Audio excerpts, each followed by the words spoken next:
Ricky Gervais' new Netflix series Afterlife really isn't the show you're expecting. This tragicomedy is affecting, not outrageous.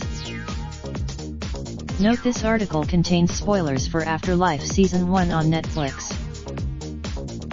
In his stand-up comedy and on Twitter, Ricky Gervais is a provocateur.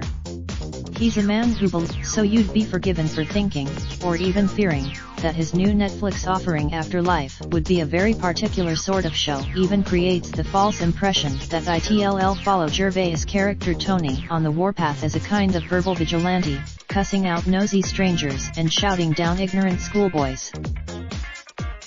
Afterlife is not that show. Not really. Only occasionally is there the slight feeling that Gervais is having his cake and eating it too, that he's reveling a little too much in his alter ego's contemptuous attitude. In particular, a sequence towards the end of the first episode that sees Tony brazenly take on a pair of would-be mothers, no longer fearing the repercussions, smacks a little of wish fulfillment. For the most part, though, Gervais resists such urges. Principally, Tony's rampage of rudeness is relatively short-lived, as most of his encounters with the residents of the small, quiet village of Tambay teach him that the world and everyone in it isn't really out to get him, and that everyone is dealing with a pain all their own. Far from being bawdy and outrageous, Afterlife isn't even really a comedy, more a drama with some funny bits. Tony might not be. He's surrounded himself with a roster of familiar comic faces, but Afterlife asks them to play it mostly straight too, with sometimes spectacular results.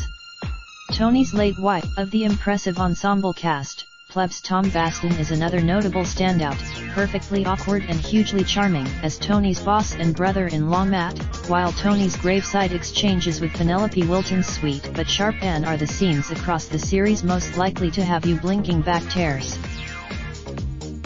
For all its strengths, though, Afterlife doesn't quite stick the landing.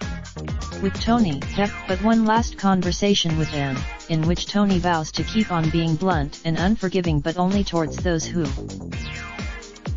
Then again, with Gervais having surprised us once, it's entirely possible he might do so again. Maybe, like Afterlife is streaming now on Netflix. Want up-to-the-minute entertainment news and features? Just hit like on. Raindrop, drop top smoking, no cooking the hot pot. Fucking on your bitch, yeah, that. Looking up, open the park.